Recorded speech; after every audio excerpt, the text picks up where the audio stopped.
लोकसभा चुनाव 2024 के नतीजे अब सबके सामने हैं। इसमें पंजाब की 13 सीटों के परिणाम भी शामिल हैं, जहां अंतिम चरण में 1 जून को मतदान हुआ था।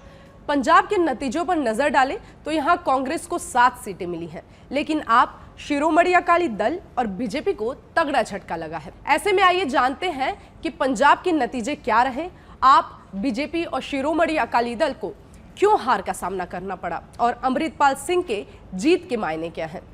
पहले जानते हैं कि पंजाब की चुनावी लहर कैसी रही। पंजाब में लोकसभा की कुल 13 सीटें हैं, जिसमें कांग्रेस को 7, आम आदमी पार्टी को 3 सीटें मिली हैं।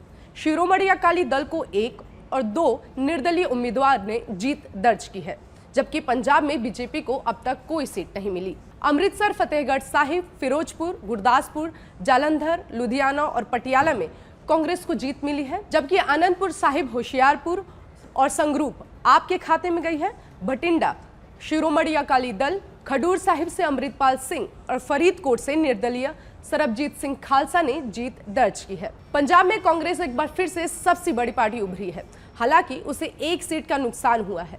पिछली बार पार्टी ने 8 सीटें अपने नाम की थी, लेकिन इस बार उसे 7 सीटों पर ही संतोष करना पड़ा। सबसे अहम बात यह है कि आम आदमी पार्टी, बीजेपी और अकाली दल के तमाम विरोध के बावजूद कांग्रेस पंजाब में अपना किला बचाने में सफल रही। हालांकि उसका वोट शेयर 2019 के मुकाबले जरूर कम हुआ है। पार्टी को 2019 में 40% के करीब मत मिले थे, जो 2024 में घटकर 26.28% हो गए। यहाँ गौर करने वाली बात यह है कि साल 2022 के पंजाब विधानसभा चुनाव में भी कांग्रेस को आम आदमी पार्टी के हाथों करारी हार का सामना करना पड़ा। यानी पार्टी के लिए जीत के बावजूद भी आगे आने वाले समय में मुश्किलें नजर आ रही हैं। वहीं बीजेपी को 2019 में जिन 2 सीटों पर यानी गुरदासपुर और होशियारपुर में जीत मिली थी, वहां की जनता ने भी इस बार बीजेपी को नकार दिया है। राजनीतिक जानकारों की माने तो राज्य में अकाली और बीजेपी के खराब प्रदर्शन की वजह कमजोर संगठन भी है।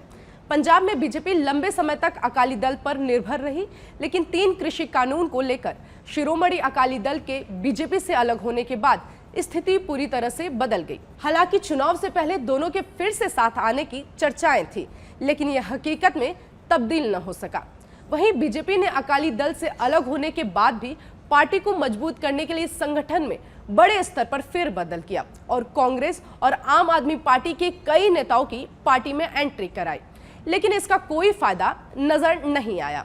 इसके अलावा कई बीजेपी प्रत्याशियों को विरोध का भी सामना करना पड़ा। पार्टी राज्य के प्रमुख मुद्दों को लेकर भी बहुत संघर्ष करती नजर आई, जिसके कारण जनता में विश्वास की कमी दिखाई दी।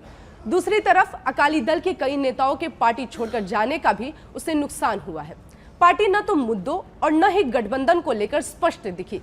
इसके अलावा पार्टी राज्य में कांग्रेस और आम आदमी पार्टी के खिलाफ माहौल बनाने में असफल रही, जिसका उसे खामियाजा साफ तौर पर भुगतना पड़ा है। हालांकि अपने गढ़ बठिंडा को बचाने में शिरोमणि अकाली दल जरूर सफल हुई है।